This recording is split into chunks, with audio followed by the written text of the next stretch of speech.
All students, how are you? Well, good morning to all. आज हम लोग पढ़ेंगे electric field due to an electric dipole at equatorial position.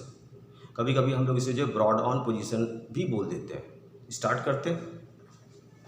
क्या हमारे पास में electric dipole, short electric dipole. यहाँ पे चार्ज क्या आपके पास है -q से, यहाँ पे चार्ज क्या आपके पास है +q। ये क्या हो गया? Mid point. ये दोनों चार्ज क्या है? रेस्ट पे रखे हैं। इनके बीच का टोटल डिस्टेंस क्या ले रहे हैं? से 2l। तो ये कितना हो गया? l। ये कितना हो गया? l। ये भी l हो गया, ये भी l हो गया।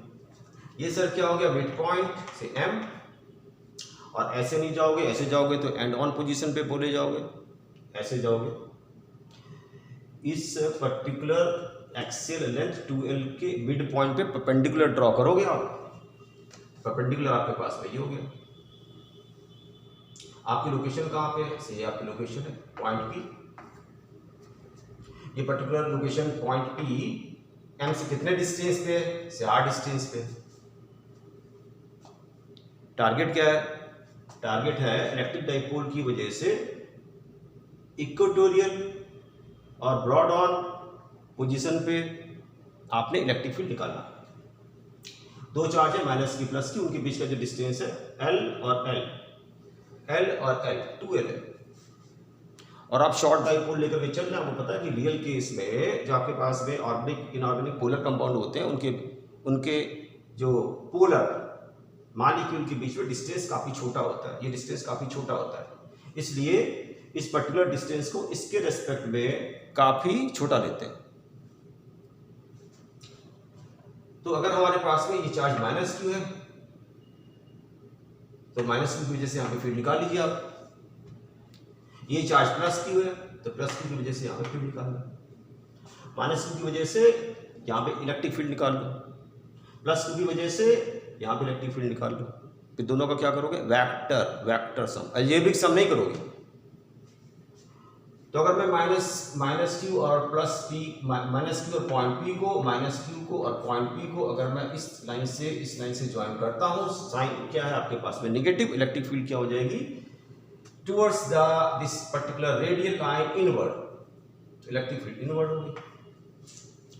-q की वजह से पॉइंट P पे इलेक्ट्रिक फील्ड का डायरेक्शन इनवर्ड। -q की वजह से इस पर्टिकुलर पॉइंट पे इलेक्ट्रिक फील्ड इनवर्ड होगी। अच्छा, +q की वजह से क्या होगी? इस पर्टिकुलर पॉइंट पे इलेक्ट्रिक फील्ड आउटवर्ड हो जाएगी। तो +q को आप इससे स्ट्रेट लाइन से ज्वाइन करिए। +q चार्ज को पॉइंट P से स्ट्रेट लाइन से ज्वाइन करिए। अब ये पर्टिकुलर जो फील्ड है ये होगी आपके पास में आउटवर्ड। +q की वजह से इलेक्ट्रिक फील्ड आपके पास में होती है रेडियली आउटवर्ड, और -q की वजह से होती है, +q की वजह से होती है इस पॉइंट पे रेडियली आउटवर्ड, और -q की वजह से होती है इस पर्टिकुलर पॉइंट पर रेडियली इनवर्ड। अगर तुम ये मानोगे कि ये पर्टिकुलर जो चार्ज +q है से पॉइंट A पे रखा है और ये particular -q charge point P पे रखा है, तो ऐसा लिख सकते हो कि A पे रखे हुए +q चार्ज की वजह से ये जो फील्ड है +q चार्ज की वजह से फील्ड रेडियली आउटवर्ड। ये आपके पास में क्या हो गया? ये आपके पास में हो गया EA वेक्टर। और B पे रखे हुए -q चार्ज की वजह से यहाँ पे जो फील्ड है ये आपके पास में इनवर्ड। ये आपके पास में क्या हो गया? EB vector. इलेक्ट्रिक डाइपोल की वजह से इक्वेटोरियल पोजीशन या ब्रॉड ऑन पोजीशन पे इलेक्ट्रिक फील्ड निकालना है। -q की वजह से इलेक्ट्रिक फील्ड का डायरेक्शन निकाल लिया, +q की वजह से चार्ज की वजह से यहाँ पे इलेक्ट्रिक फील्ड का डायरेक्शन निकाल लिया, और फिर इसका वेक्टर सम करोगे आप। वेक्टर सम, अलजेब्रिक सम नहीं करोगे। अच्छा, आगे प्रोसीड करते हैं। मान लो कि ये पर्टिकुलर एंगल क्या हो गया तुम्हारे पास में? इस ट्रायंगल में थीटा। इस पर्टिकुलर ट्रायंगल में ये एंगल हो गया थीटा। ये एंगल कितना है? 90। इस पर्टिकुलर ट्रायंगल में ये एंगल कितना आपके पास में? 90। क्यों? क्योंकि M पे आपने परपेंडिकुलर ड्रॉ किया था।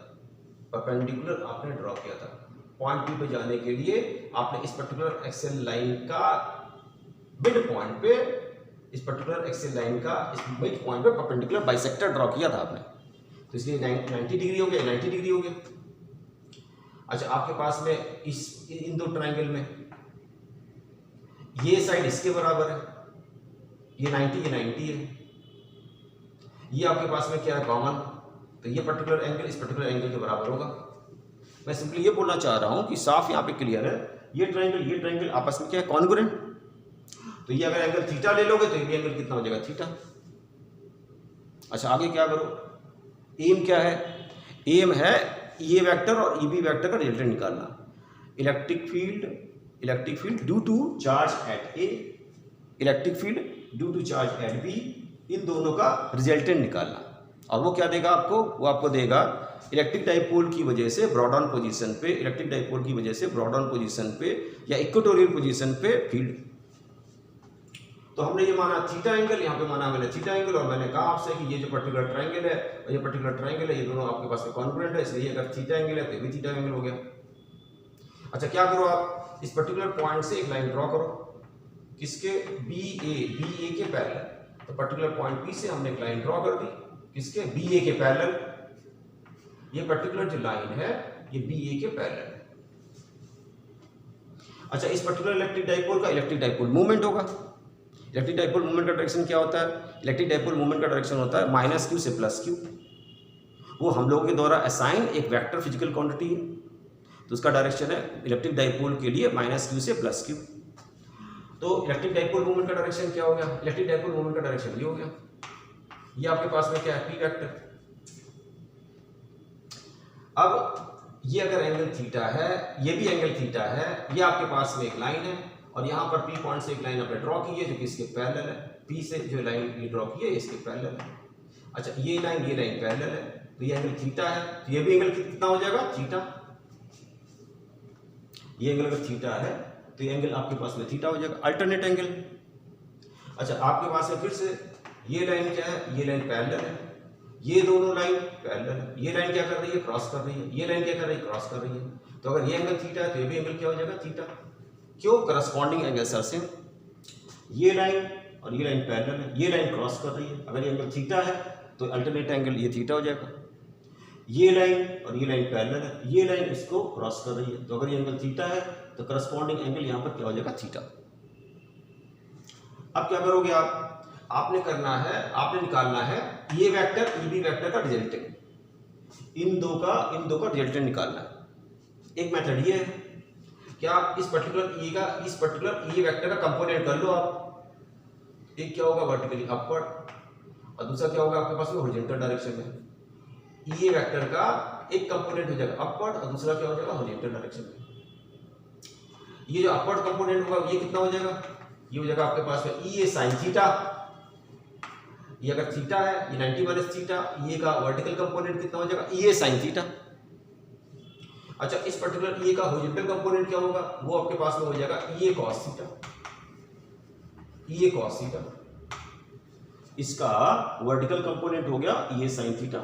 इस पर्टिकुलर वेक्टर का जो हॉरिजॉन्टल कंपोनेंट है वो कितना हो गया, ई ए कॉस थीटा। अच्छा इस पर्टिकुलर फील्ड की बात कर ले, मेथड 1 से हम लोग ई ए और ई बी का रिजल्टेंट निकाल रहे हैं, और उसके लिए हम लोग क्या कर रहे हैं, ई ए का कंपोनेंट ले लिया वर्टिकल ई ए साइन थीटा, हॉरिजॉन्टल डायरेक्शन में हो जाएगा ई ए कॉस थीटा। ये आपके पास में क्या, ई बी के दो कंपोनेंट कर लो, एक वर्टिकली डाउनवर्ड आपके पास में आ जाएगा, ये डाउनवर्ड कंपोनेंट आ गया।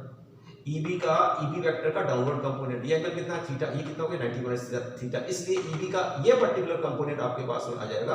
आप लिख सकते हो इसको क्या, आप लिख सकते हो इसको ई बी साइन थीटा, ये भी साइन थीटा हो गया। अच्छा ई बी का एक कंपोनेंट वर्टिकली डाउनवर्ड आ गया, ई बी का दूसरा कंपोनेंट इस डायरेक्शन में, इस डायरेक्शन में, इसी के अलाइनमेंट में आ जाएगा। कितना आ जाएगा इसके अलाइनमेंट में, ई बी का कंपोनेंट इस डायरेक्शन में आपके पास में आ जाएगा E B cos theta, E B का कंपोनेंट इस डायरेक्शन में, हॉरिजॉन्टल डायरेक्शन में आपके पास में आ जाएगा ई बी कॉस थीटा। तो E A cos theta, E A cos theta, E B cos theta दोनों एक ही डायरेक्शन में, तो ऐड हो जाएंगे। तो आपके पास में यहाँ पर क्या हो जाएगा, ई बी कॉस थीटा, और यहाँ पर आपने प्लस साइन लगाया, E A cos theta plus E B cos theta आपका जो है इस पर्टिकुलर लाइन के अलाइनमेंट में, इस पर्टिकुलर लाइन के अलाइनमेंट में, जो ये पर्टिकुलर लाइन इसके पैरेलल है, ये पर्टिकुलर लाइन इसके पैरेलल है, इस पर्टिकुलर लाइन के अलाइनमेंट में टोटल फील्ड आ गई कितनी, ई ए कॉस थीटा, और आपके पास में आ गया ई B cos theta. E A cos theta plus आपके पास में ई बी कॉस थीटा हो गया। ई ए कॉस थीटा का वर्टिकल कंपोनेंट, हॉरिजॉन्टल कंपोनेंट ये हो गया ई A cos theta, E B का वर्टिकल कंपोनेंट ये हो गया, और इसका हॉरिजॉन्टल कंपोनेंट क्या हो जाएगा, E B cos theta. E A cos theta और E B cos theta same direction में, इस पर्टिकुलर लाइन के अलाइनमेंट में जो आपके पास में नेट फील्ड हो जाएगी वो हो जाएगी ई ए कॉस थीटा और ई बी कॉस थीटा।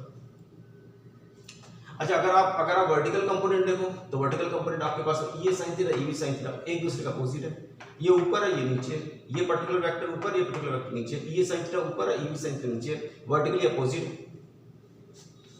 तो ये कैंसिलेशन होगा, इस डायरेक्शन में कैंसिलेशन होगा, इस डायरेक्शन में ये साइन थीटा और ये भी साइन थीटा कैंसिल करेंगे एक दूसरे को।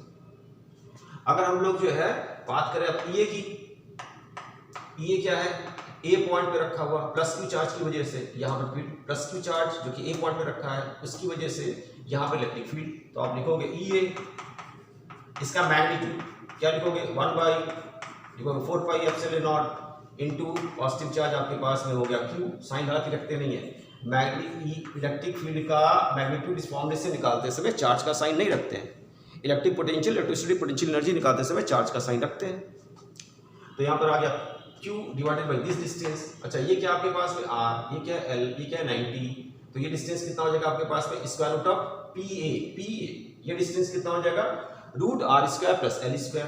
तो Q डिवाइडेड बाई आपके पास में हो गया स्क्वायर रूट क्या हो गया भाई, R square plus L square, इसका स्क्वायर कर दीजिए। क्यों, क्योंकि पॉइंट चार्ज की वजह से इलेक्ट्रिक फील्ड का फॉर्मूला होता है 1/4 pi epsilon not Q divided by R square. तो ये डिस्टेंस कितना है, ये इसका स्क्वायर कर दिया। तो ए पे रखे हुए प्लस क्यू चार्ज की वजह से ये फील्ड आ गया। अच्छा, बी पे रखे हुए चार्ज की वजह से, बी पे रखे हुए चार्ज की वजह से, बी पे रखे हुए चार्ज की वजह से नेगेटिव है इस पर्टिकुलर फील्ड का मैग्नीट्यूड। तो आप यहाँ पे लिखोगे एंड करके हम लिख रहे हैं कि ई बी पे रखे हुए चार्ज जो कि नेगेटिव नेचर का है उसकी वजह से यहाँ पर जो इलेक्ट्रिक फील्ड है उसका मैग्नीट्यूड, तो आपके पास में आ जाएगा 1/4 पाई एप्सिलॉन नॉट, चार्ज का साइन नहीं लोगे, Q डिवाइडेड बाई Q से ये पॉइंट कितने डिस्टेंस पे, इतने डिस्टेंस पे।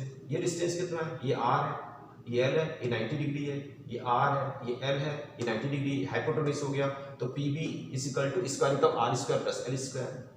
तो माइनस क्यू की वजह से अगर आपने यहाँ पे इलेक्ट्रिक फील्ड निकालना है तो आपके पास में 1/4 पाई एप्सिलॉन नॉट, ये चार्ज यहाँ पर आ गया, इस चार्ज से इस पॉइंट का डिस्टेंस कितना हो गया PB, और PB आपके पास में है square root of R square plus L square. तो आपके पास में PB हो गया square root of R square plus L square raise to the power. आपके पास में EA का मैग्नीट्यूड आ गया, आपके पास में EB का मैग्नीट्यूड आ गया, EA का मैग्नीट्यूड आ गया, EB का मैग्नीट्यूड आ गया आपके पास। अब आप यहाँ पे ये बोल रहे हो कि आपके पास में इस पर्टिकुलर पॉइंट पर आपके पास में EA का वर्टिकल कंपोनेंट ऊपर है, EB का वर्टिकल कंपोनेंट नीचे है, तो ये कैंसिल हो जाएंगे। और यहाँ पर अगर आप ध्यान से देखो तो EA और EB का मैग्नीट्यूड, इसका मैग्नीट्यूड और इसका मैग्नीट्यूड क्या है, सेम। इन दोनों का मैग्नीट्यूड है सेम। अगर इन दोनों का मैग्नीट्यूड सेम है तो इसका मतलब EA साइन थीटा और आपके पास EB साइन थीटा, इसकी वैल्यू भी क्या है, सेम, इसका मैग्नीट्यूड भी क्या है, सेम। सिंस एक ऊपर की तरफ है एक नीचे की तरफ है, इसलिए P पॉइंट पर ये EB का जो वर्टिकल कंपोनेंट है हम कह सकते हैं गेट्स कैंसिल आउट, कैंसिल हो जाएगा। तो अगर वर्टिकल डायरेक्शन में कोई फील्ड नहीं है, अब क्या है, अब हॉरिजॉन्टल डायरेक्शन में देखते हैं, हॉरिजॉन्टल डायरेक्शन में फील्ड देखते हैं। हॉरिजॉन्टल डायरेक्शन में फील्ड आपके पास में क्या हो गया, EA cos theta plus EB cos theta, EA cos theta का डायरेक्शन ये और इसका EA का हॉरिजॉन्टल कंपोनेंट का डायरेक्शन ये और EB का हॉरिजॉन्टल कंपोनेंट का डायरेक्शन ये, दोनों एक डायरेक्शन में, तो दोनों का ऐड कर लो। तो ये cos theta plus EB cos theta, horizontal direction में फील्ड अवेलेबल है और इन दोनों की वजह से वर्टिकल डायरेक्शन में फील्ड अवेलेबल नहीं है। इन दोनों की वजह से वर्टिकल डायरेक्शन में फील्ड 0 है, इन दोनों की वजह से हॉरिजॉन्टल डायरेक्शन में या इस पर्टिकुलर BA के पैरेलल ये जो लाइन है इस डायरेक्शन में फील्ड अवेलेबल है, ये cos theta plus EB cos theta. इसलिए नेट फील्ड क्या हो जाएगी, इसका सम, क्योंकि इधर तो आपके पास फील्ड 0 है। नेट फील्ड क्या हो जाएगी, इन दोनों का, इसका सम, इसका सम। इन दोनों की वजह से वर्टिकल डायरेक्शन में कोई फील्ड नहीं है, they are cancelling, their components are getting cancelled. और इन दोनों की फील्ड की वजह से हॉरिजॉन्टल डायरेक्शन में फील्ड अवेलेबल है, ये cos थीटा और EB cos थीटा भी इसी डायरेक्शन में, इसलिए हॉरिजॉन्टल डायरेक्शन में नेट फील्ड ये cos theta plus EB cos theta हो गई। तो इनकी वजह से वर्टिकल डायरेक्शन में कोई फील्ड है नहीं, हॉरिजॉन्टल डायरेक्शन में जो फील्ड है वो आपके पास ये cos theta plus EB cos theta है। तो नेट फील्ड आपके पास में क्या हो जाएगी, ये cos theta plus EB cos theta. तो यहाँ पे लिखें, हम यहाँ पे लिख रहे हैं P पॉइंट पर, इसलिए नेट फील्ड P क्या है, P आपके पास में एक पर्टिकुलर पॉइंट है जो कि इलेक्ट्रिक डाइपोल के रेस्पेक्ट में ब्रॉड ऑन पोजीशन या इक्वेटोरियल पोजीशन पे है। तो आपके पास में पॉइंट P पे नेट फील्ड का मैग्नीट्यूड क्या लिखोगे, आप लिखोगे आप EA cos थीटा प्लस आप क्या लिखोगे EB cos थीटा, इनका सम ये cos theta E B cos theta एक ही डायरेक्शन में, तो दोनों को जोड़ लिया। अच्छा, दोनों को जोड़ लिया तो आपके पास में यहाँ पर एक इंफॉर्मेशन है, यहाँ से ई और ई बी आपस में बराबर। इस पॉइंट चार्ज की वजह से यहाँ पे फील्ड, इस पर्टिकुलर पॉइंट चार्ज की वजह से यहाँ पर ये फील्ड, इसका मैग्नीट्यूड दोनों यहाँ पर बराबर है। और इस पर्टिकुलर इलेक्ट्रिक फील्ड, इस पर्टिकुलर इलेक्ट्रिक फील्ड की वजह से इनका इन पर्टिकुलर इलेक्ट्रिक फील्ड की वजह से वर्टिकल डायरेक्शन में कोई फील्ड नहीं है, क्योंकि इनके वर्टिकल कंपोनेंट और इसका वर्टिकल कंपोनेंट ऊपर नीचे कैंसिल कर रहे हैं। हॉरिजॉन्टल डायरेक्शन में दोनों की जो है हॉरिजॉन्टल कंपोनेंट, इसकी हॉरिजॉन्टल कंपोनेंट और इसकी हॉरिजॉन्टल कंपोनेंट इस डायरेक्शन में आपकी एडअप हो रही है। तो ये cos theta plus B cos theta point P पे, इसलिए नेट फील्ड हो गई। तो दोनों का मैग्नीट्यूड मैं बोला सेम, ई बराबर ई बी है, तो इसको ई बराबर अगर ई बी है तो या तो इसको लिख लो 2 ए, क्या लिख लोगे cos थीटा, या इसको आप क्या लिख लोगे 2 ई बी, आप लिख लोगे cos थीटा। तो नेट फील्ड पॉइंट पी पे मैग्नीट्यूड वाइज कितनी आ गई, या तो ये आ गई, ये आ गई। तो आपके पास में पॉइंट पी पे इलेक्ट्रिक फील्ड आपके पास में आया 2। अच्छा, इसकी वैल्यू है, इसकी वैल्यू आपको यहाँ पे दी है, इसकी वैल्यू या इसकी वैल्यू यहाँ पे लिखिए। तो यहाँ पे आप रख दीजिए, क्या रखेंगे आप 1 बाई, क्या लिखोगे भाई 4 pi epsilon naught into q divided by, यहाँ पे आपके पास में स्क्वायर है, स्क्वायर रूट हट जाएगा, ये रूट स्क्वायर की वजह से हट जाएगा, तो q डिवाइडेड बाई आप लिखोगे r square plus l square. अच्छा, cos थीटा की वैल्यू क्या हो गई इस पर्टिकुलर ट्रायंगल में, cos थीटा की value base by hypotenuse l divided by pb, l divided by pb आपके पास में कितना l डिवाइडेड बाई pb आपके पास में क्या है, ये l है, ये r है, फिर से ये root r square plus l square है। तो pb की value root r square plus l square है, ये l है, तो cos theta equal to base by hypotenuse l by root r square plus l square हो गया। तो आपके पास हो गया l divided by square root of r square plus l square. तो पॉइंट पी पे नेट फील्ड ये आपके पास में क्या हो गया, ऊपर हो गया 2ql, ठीक है, और नीचे आपके पास में क्या आ गया 4 पाई एप्सिलॉन नॉट, क्या लिखोगे r square plus l square, यहाँ पे पावर 1 है, रूट का मतलब है हाफ, यहाँ पे मल्टीप्लिकेशन है, 1 एंड हाफ कितना हो जाएगा 3/2, ये आपके पास में आ गया। अच्छा, 2ql को क्या बोलते हो, इलेक्ट्रिक डाइपोल मोमेंट का magnitude. 2ql charge electric dipole में any of the charge multiply by distance 2l, distance between the charge. इस पर्टिकुलर प्रोडक्ट को इलेक्ट्रिक डाइपोल मोमेंट का मैग्नीट्यूड बोलते हैं। तो 2ql आपके पास में क्या हो गया p, तो आप यहाँ पे क्या लिखोगे p डिवाइडेड बाई आप लिखोगे 4 पाई एप्सिलॉन नॉट, और यहाँ पे आपके पास में आ गया r square plus l square raise to the power आपके पास में कितना आ गया 3/2। सिंस आपका इलेक्ट्रिक डाइपोल आपके पास में शॉर्ट है, शॉर्ट इलेक्ट्रिक डाइपोल के लिए जो L की वैल्यू है या 2L की वैल्यू है काफ़ी कम होती है R के रेस्पेक्ट में, तो L स्क्वायर आपके पास में और कम हो जाएगा। तो इसलिए अगर शॉर्ट इलेक्ट्रिक डाइपोल ले रहे हैं तो L स्क्वायर को आप R स्क्वायर के कंपैरिजन में इग्नोर करेंगे, तो आपके पास में इलेक्ट्रिक डाइपोल की वजह से पॉइंट P पे ब्रॉड ऑन पोजीशन या इक्वेटोरियल पोजीशन पे इलेक्ट्रिक फील्ड का मैग्नीट्यूड शॉर्ट इलेक्ट्रिक डाइपोल के क्या लिखोगे, आप लिखोगे यहाँ पर p डिवाइडेड बाई, यहाँ पे आप लिख रहे हैं 4 pi epsilon not, l square को इग्नोर करेंगे तो आपके पास में आ जाएगा r स्क्वायर इस टू द पावर 3/2। इसको सिंपलीफाई करोगे तो आपके पास में आ जाएगा p divided by 4 pi epsilon naught into r cube, ये आ गया आपके पास। कहाँ पर, यहाँ पर इलेक्ट्रिक डाइपोल, यहाँ पर ब्रॉड ऑन पोजीशन पे शॉर्ट इलेक्ट्रिक डाइपोल की वजह से इलेक्ट्रिक फील्ड का मैग्नीट्यूड। एक और चीज ऑब्जर्वेशन में लो आप, ऑब्जर्वेशन में ये आप जो है नोट करो कि आपके पास में इलेक्ट्रिक फील्ड का डायरेक्शन क्या है, E और EB की वजह से vertical component gets cancel, horizontal components are getting added. इस डायरेक्शन में कोई फील्ड नहीं है, इसलिए नेट फील्ड इनकी वजह से इसी डायरेक्शन में है, क्योंकि इनका जो है हॉरिजॉन्टल कंपोनेंट इस डायरेक्शन में एड अप हो रहा है और नेट फील्ड आपकी इस डायरेक्शन में आ गई। वर्टिकल डायरेक्शन में फील्ड आपके पास में 0 है। एक पर्टिकुलर जो है आप ऑब्जर्वेशन लो, इस पर्टिकुलर पॉइंट P पे इसकी वजह से नेट फील्ड का डायरेक्शन इसलिए किधर होगा, मेरे लेफ्ट हैंड साइड की तरफ, इधर होगा नेट फील्ड का डायरेक्शन इधर। अच्छा, जो इलेक्ट्रिक डाइपोल मूवमेंट है उसका डायरेक्शन क्या है, -2 से +2, मेरे राइट हैंड साइड की तरफ, ये मेरे लेफ्ट हैंड साइड की तरफ, ये इलेक्ट्रिक फील्ड मेरे लेफ्ट हैंड साइड की तरफ, ये इलेक्ट्रिक डाइपोल मूवमेंट डायरेक्शन मेरे राइट हैंड साइड की तरफ। इसलिए अगर हमने जो इसका वेक्टर फॉर्म लिखना है तो हम लोग बोल सकते हैं कि इसका जो डायरेक्शन है वो इलेक्ट्रिक डाइपोल मूवमेंट के डायरेक्शन के अपोजिट है।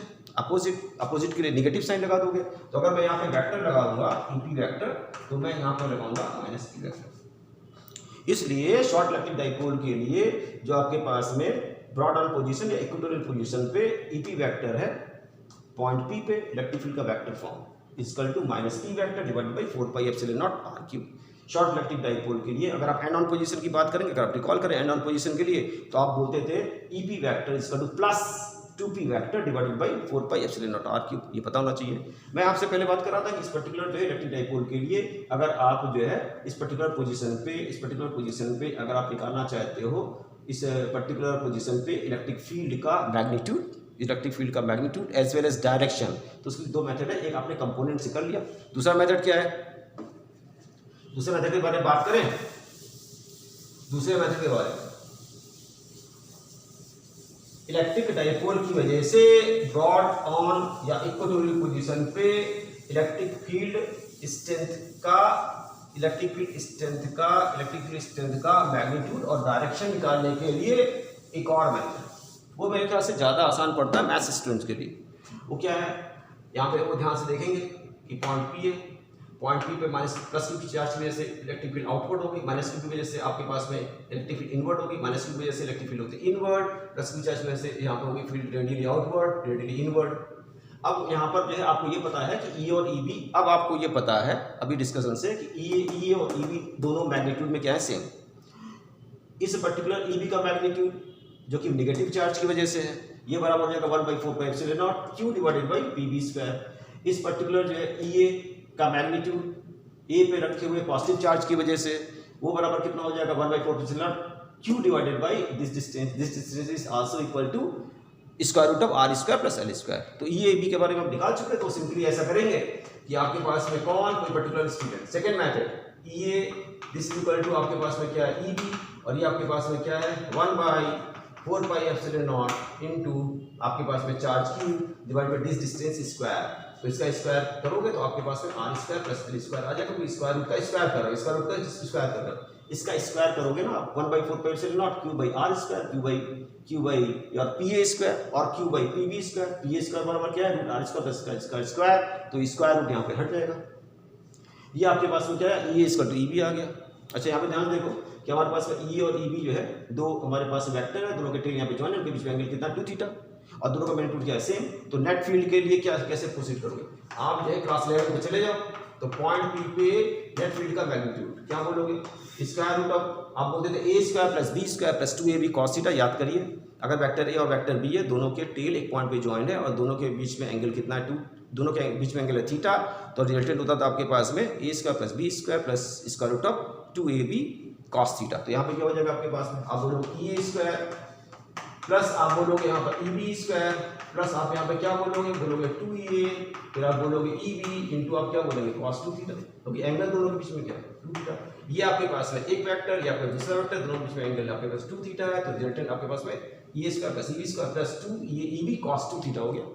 अच्छा ये दोनों आपके पास में क्या है बराबर, ये इसके बराबर है, ये इसके बराबर है, इसलिए आप लिख सकते हैं दिस इक्वल्स टू क्या स्क्वायर रूट, ये इसके बराबर है, ये इसके बराबर है, तो सब जगह पे ई ए भी, तो इसकी जगह पे क्या लिख दो ई ए, इसकी जगह पे क्या लिख दो ई सफिक्स है, तो आपके पास में क्या आ जाएगा ई ए स्क्वायर प्लस आपके पास में यहाँ पे क्या आ जाएगा ई ए स्क्वायर प्लस यहाँ पर आपके पास में क्या आ जाएगा 2e a, यहाँ पे ई बी बराबर क्या है ई ए, और यहाँ पर आप क्या लिख दोगे cos 2 थीटा।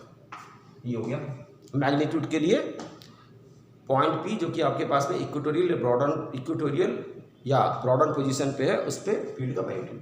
अच्छा ये आपके पास 2a स्क्वायर हो गया, 2a स्क्वायर हो गया, तो स्क्वायर रूट और ब्रैकेट के अंदर क्या लिख लोगे 2a स्क्वायर कॉमन मल्टीपल हो गया, ये 2a स्क्वायर, ये 2a स्क्वायर, तो 2a स्क्वायर कॉमन ले लो, यहाँ पर कितना आ जाएगा 1 plus cos 2 theta, 1 plus cos 2 theta. यहाँ पर 2a स्क्वायर और यहाँ भी 2a स्क्वायर, तो 2a स्क्वायर आप कॉमन ले लीजिए, तो ब्रैकेट के अंदर कितना आ गया 1 plus cos 2 theta. 2a square यहाँ चला गया बाहर, इसका सम करके बाहर ले लो तो 1 प्लस cos 2 थीटा आ गया। अच्छा मैथ्स के स्टूडेंट को यहाँ पे पता होना चाहिए कि 1 plus cos 2 theta equal to होता है 2 cos स्क्वायर थीटा। तो वो यहाँ पर क्या करेगा पॉइंट पी पे नेट फील्ड निकालने के लिए ईपी निकालने के लिए कहेगा square root of 2 into E square 2 into E square 1 plus cos 2 theta को बोल रहा है 2 cos स्क्वायर थीटा, ये बोल रहा है। अब इसको ध्यान से देखो, तीन जगह आपके पास में स्क्वायर रूट 2 to 4 हो गया, ये cos थीटा का स्क्वायर लिख दीजिएगा, या आपके पास में ये हो गया 2 इंटू ई cos थीटा स्क्वायर, ये हो गया आपके पास। यहाँ पे 2 2 या 4 हो गया, तो 4 के लिए यहाँ पे 2 आ गया, और ई का स्क्वायर और cos थीटा का स्क्वायर की वजह से ये cos थीटा आ गया, पूरे का वो ब्रैकेट में बंद करके स्क्वायर कर लिया, स्क्वायर रूट अब हट जाएगा क्योंकि ये स्क्वायर स्क्वायर कैंसिल, तो आपके पास में आ गई फील्ड कितनी, आपके पास में पॉइंट पी पे फील्ड आ गई पॉइंट पी पे जो फील्ड आ गई वो आ गई आपके पास में 2EA cos थीटा, ये आ गई 2EA cos थीटा। तो अगर आप डायरेक्ट फॉर्म में यूज करना चाहते हो बिना कंपोनेंट के, मैं बोल रहा था सेकंड मेथड में आपके पास में आ सकता है कि पॉइंट पी पे बॉर्डर पोजीशन पे इक्वल पोजीशन पे field strength 2EA cos theta, ये और cos थीटा की वैल्यू आपने रखनी है।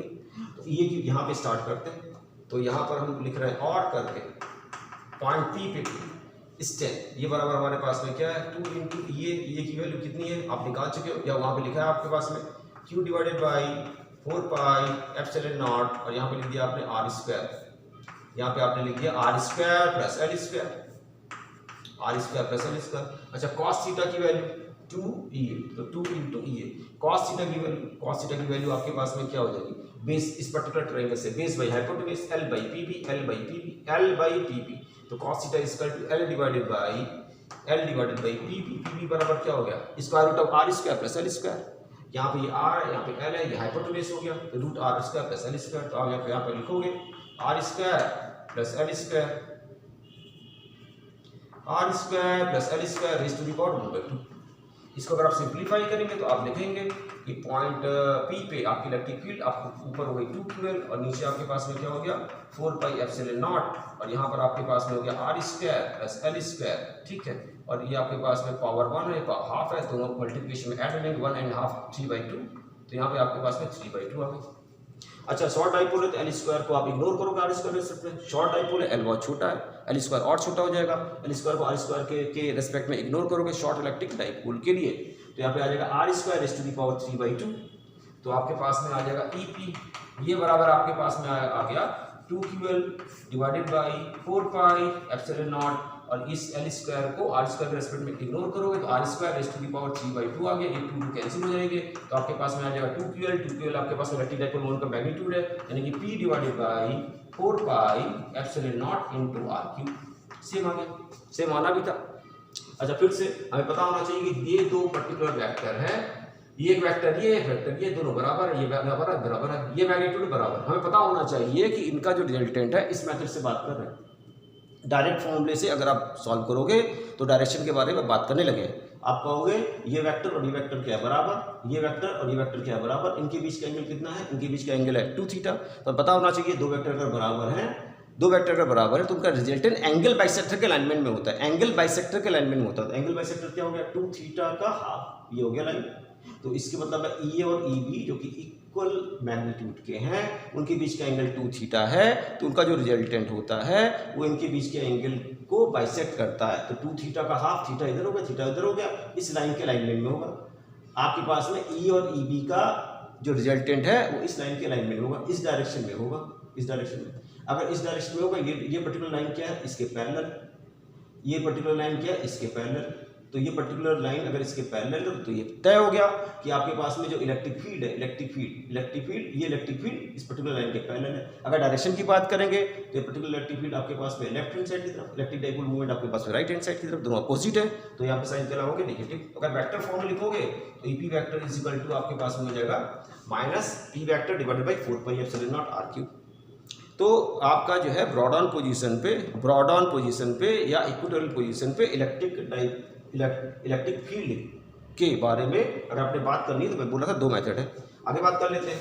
आगे क्या, लास्ट वीडियो में मैंने ये बताया था कि अगर आपका इलेक्ट्रिक डाइपोल है, लास्ट वीडियो में मैंने ये बताया था कि अगर आपके पास में इलेक्ट्रिक डाइपोल है और उसके जो है क्या करो एंड ऑन पोजीशन पे चले जाओ। लास्ट वीडियो में बताया था इलेक्ट्रिक डाइपोल है, एंड ऑन पोजीशन है, एक्सल पोजीशन पे चले जाओ तो इलेक्ट्रिक फील्ड का डेरिवेशन, और फिर ये बताया था कि अगर आप जो है इसके इस पर्टिकुलर प्लस की माइनस को जॉइन करके लाइन के अगर ऐसे मूव करोगे तो इलेक्ट्रिक फील्ड कैसे वेरी करेगी आपने देखा था। अच्छा यहाँ पे क्या करते हैं, यहाँ फिर से हम बना लेते हैं, क्या हमारे पास में इलेक्ट्रिक डाइपोल, ये हमारे पास में क्या हो गया माइनस, ये हमारे पास में क्या हो गया प्लस, ये क्या हो गया प्लस है मिड पॉइंट, आप जो है इस पॉइंट पर है, ये पॉइंट आपके पास में हो गया से P, ये पॉइंट P हो गया, ये कितना लिया था सर L, ये कितना लिया था L, ये डिस्टेंस कितना लिया था आपने R।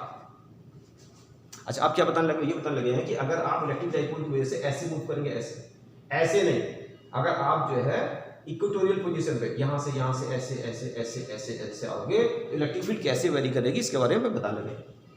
तो अभी आपने देखा है कि इस पर्टिकुलर पॉइंट P पे इलेक्ट्रिक फील्ड का मैग्नीट्यूड, इस पर्टिकुलर पॉइंट P पे इलेक्ट्रिक फील्ड का मैग्नीट्यूड, जो करेक्ट इक्वेशन आपके पास में थी वो ये थी। क्या थी आपके पास में? आपके पास में थी E at the point P, ये आपके पास में क्या था? E divided by 4 pi epsilon naught, यहाँ पे क्या था? R स्क्वायर मैग्नीट्यूड बस R square plus L square raise to the power 3/2। ये आपके पास में करेक्ट इक्वेशन थी। किसके लिए? इनकी वजह से यहाँ पर इलेक्ट्रिक फील्ड स्ट्रेंथ को मेजर करने के लिए। ये आपके पास में करेक्ट इक्वेशन है। क्या पर्पस है? पर्पस ये ऐसे ऐसे ऐसे ऐसे ऐसे चलोगे तो इलेक्ट्रिक फील्ड जो है कैसे वेरी करेगी। तो ये आपके पास में क्या हो गया? ये आपके पास में हो गया आपका मूवमेंट। आप ऐसे मूव कर रहे हो ना, आप ऐसे मूव कर रहे हो, आप ऐसे मूव करो, ऐसे मूव करो, इस लाइन के अलाइनमेंट में आप ऐसे मूव कर रहे हो और देखते जा रहे हो कि यहाँ पे इलेक्ट्रिक फील्ड कितनी है, यहाँ इलेक्ट्रिक फील्ड कितनी है, यहाँ इलेक्ट्रिक फील्ड कितनी है, यहाँ इलेक्ट्रिक फील्ड कितनी है, ये देखते जा रहे हो। तो ऐसे मूव कर रहे हो आप इस एक्सिस के अलाइनमेंट में ऐसे, और इलेक्ट्रिक फील्ड का मैग्नीट्यूड कितना है वो आप ऐसे इधर दे रहे हो, ऐसे मूव कर रहे हो और मूव करते हो बताते जा रहे हो कि यहाँ पे इलेक्ट्रिक फील्ड क्या इतनी है, यहाँ पे इलेक्ट्रिक फील्ड कुछ अलग है, यहाँ पे इलेक्ट्रिक फील्ड कुछ अलग है एंड सो ऑन। तो इस एक्सिस में क्या करोगे? इलेक्ट्रिक फील्ड का मैग्नीट्यूड लोगे और ये आपके पास में क्या आपका मूवमेंट। अच्छा ध्यान दो, ई के लिए इस पर्टिकुलर पॉइंट पी पे जो कि यहाँ से जो आर डिस्टेंस पे इलेक्ट्रिक फील्ड स्ट्रेंथ का फॉर्मूला ये हो गया। अच्छा आर की वैल्यू अगर बहुत ज़्यादा हो जाएगी, let's say R is tendent to very very large, say theoretically infinity, तो यहाँ पर अगर इन्फिनिटी हो जाएगी तो इन्फिनिटी पे पॉइंट पी पे आपके पास में थ्योरेटिकली इलेक्ट्रिक फील्ड की वैल्यू क्या हो जाएगी? 0। अगर आर की वैल्यू इन्फिनिटी लोगे तो real number by infinity square, तो इन्फिनिटी और एल स्क्वायर से अगर आप ऐड भी करोगे तो इन्फिनिटी आएगा आपके पास में, रियल नंबर बाई इन्फिनिटी इसका 2 हो जाएगी 0। मतलब R is very very large then E is very very less, theoretically if R is equal to infinity then electric field is 0। ठीक है, उसके बाद आर क्या आपके पास में डिनोमिनेटर में, आर की वैल्यू अगर आप बढ़ाओगे तो ई की वैल्यू क्या होगी आपके पास में? कम, R is equal to infinity, E is equal to 0। अच्छा आर की वैल्यू अगर आप कम करोगे, कम, इसको जितना कम कर दोगे इलेक्ट्रिक फील्ड की वैल्यू उतनी बढ़ जाएगी। तो इसका मतलब क्या है? आप बहुत ज़्यादा कुछ डिस्टेंस पे हैं तो R is very very large, electric field की वैल्यू क्या होगी? काफ़ी कम। उसके बाद में क्या कर रहे हो आप? आर की वैल्यू कम कर रहे हो, आर की वैल्यू को कम कर रहे हो तो इलेक्ट्रिक फील्ड की वैल्यू बढ़ेगी, तो आर की वैल्यू कम करोगे इलेक्ट्रिक फील्ड की वैल्यू बढ़ेगी, इलेक्ट्रिक वैल्यू बढ़ेगी। और अगर आप यहाँ पर आ गए, यहाँ पे आर इज इक्वल टू 0 हो गया, इस पॉइंट पे आर इज इक्वल टू 0, तो आर की वैल्यू मिनिमम, तो इलेक्ट्रिक फील्ड की वैल्यू मैक्सिमम। तो यहाँ पर अगर आप जाओगे ऐसे और यहाँ पर अगर आप देखोगे तो इलेक्ट्रिक फील्ड की वैल्यू मैक्सिमम। उसके बाद नीचे अगर आप आओगे तो नीचे आपके पास में सिमेट्रिकल इसी तरह का ग्राफ ले, ये आपके पास में इक्वेटोरियल पोजीशन पे इलेक्ट्रिक फील्ड का वेरिएशन हो गया। इधर क्या ले लिया? डिस्टेंस, इधर ले लिया प्लस आर, इधर क्या ले लिया माइनस आर, और इधर आपके पास में इलेक्ट्रिक फील्ड, इधर आपके पास में इलेक्ट्रिक फील्ड का मैग्नीट्यूड, इधर आप इलेक्ट्रिक फील्ड मेजर कर रहे हो। तो मिड पॉइंट पर इस अगर ऐसे क्रॉस करोगे, अगर आप ऐसे क्रॉस करोगे तो यहाँ पर इस पर्टिकुलर पॉइंट पर सेंटर पे माइनस प्लस क्यू को ज्वाइन करने लाइन का मिड पॉइंट या सेंटर पे जहाँ पे आर इक्वल टू 0 है, क्योंकि यहाँ से आपने आर मेजर किया तो यहाँ पे आर इक्वल टू 0 पे इलेक्ट्रिक फील्ड की वैल्यू मैक्सिमम होती है। ये इन्फॉर्मेशन मैं देने जा रहा था। तो ये आपके पास में क्या हो गया? इलेक्ट्रिक डाइपोल की वजह से इलेक्ट्रिक फील्ड का वेरिएशन। अगर आप ध्यान दें तो अगर ऐसे मूव करते, ऐसे अगर आप ऐसे मूव करते तो इनके बीच में, इस पर्टिकुलर पॉइंट पर इनके बीच में अगर आप ऐसे ऐसे ऐसे मूव करते तो इनके बीच में अगर आप यहाँ से यहाँ तक जाते और कहते इलेक्ट्रिक फील्ड में देख रहा हूँ, तो आपको एक्सियल अलाइनमेंट में इस पर्टिकुलर पॉइंट पे इलेक्ट्रिक फील्ड की वैल्यू क्या मिलती? मिनिमम। और यहाँ पर अगर आप ऐसे जा रहे हो तो बोलोगे भाई यहाँ पर सबसे ज़्यादा मिल रही है, बाकी सब पॉइंट पर क्या है? बाकी सब पॉइंट पर जो वैल्यू है वो इस वैल्यू से कम है। अगर ये वैल्यू जानना चाहते हो तो यहाँ पर क्या रख लो? आर इक्वल टू आप पुट कर लो 0, तो यहाँ पर इस पर्टिकुलर पॉइंट पर आपको मैक्सिमम इलेक्ट्रिक फील्ड की वैल्यू मिल जाएगी, प्रोवाइडेड कि आप इस पर्टिकुलर डायरेक्शन मूव कर रहे हो। अच्छा अगर आप यहाँ पे देखोगे तो यहाँ पर आपके पास में एक और पॉइंट है, यहाँ पर स्लोप है वो 0 है, यहाँ पे स्लोप आपके पास में 0 आना चाहिए। तो ये घर से आप या अपने आप करके देख सकते हैं कि क्या इसको जो है आप क्या करोगे? आर के रेस्पेक्ट में डिफरेंशिएट करोगे तो D divided by D P divided by D R आ जाएगा। इसको आर के रेस्पेक्ट में डिफरेंशिएट करोगे, डिफरेंशिएट करके अगर आप 0 वैल्यू पुट करोगे तो आप देखोगे कि आर इक्वल टू 0, मतलब आर इक्वल टू 0 पर यहाँ पर जो आपके पास में स्लोप है ई वर्सेस आर ग्राफ का स्लोप, यहाँ पर क्या हो रहा है? 0, यहाँ पर क्या हो रहा है? 0। इसका मतलब यहाँ पर क्या आनी चाहिए? Maximum value. तो इस तरह से आप जो है थोड़ा सा जो टेबल चेयर पे बैठ करके अपने आप से घुमा कर चीज़ों को समझा करिए। छोटी छोटी चीज़ों को अगर आप समझेंगे अच्छी तरह से तो लंबे क्वेश्चन अपने आप अच्छी तरह सॉल्व हो जाएंगे। ठीक है।